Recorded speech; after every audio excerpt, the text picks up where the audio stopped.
There's something about that word. It's got some deep historical resonance. There's the John Wayne connection.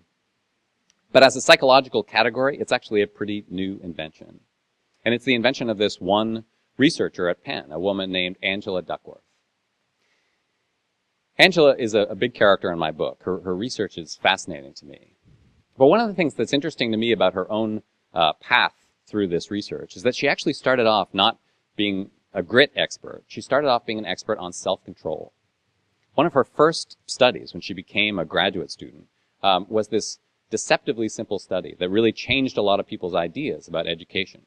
She took a group of 7th grade students, and at the beginning of the year, she gave them 2 tests. One was a test of pure IQ. The other was a test of self-control.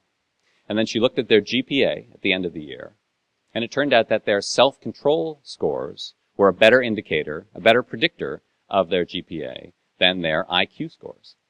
So this was a finding that really challenged a lot of our notions about what's going on in education. And so for a few years, Angela was kind of this guru of self-control at Penn. And self-control is clearly very predictive of all kinds of positive outcomes. But she started to feel like there was something limiting about self-control. You know, when you think about it, self-control is really about not doing things. You know, it's about resisting temptation and delaying gratification and following somebody else's rules. It's not the kind of quality that makes somebody, you know, found a great software company or start a great rock band. And so Angela decided that she wanted to try to identify and measure that more proactive quality. And she came up with this concept of grit. And so grit for Angela still involves a lot of self-discipline, but it also involves passion.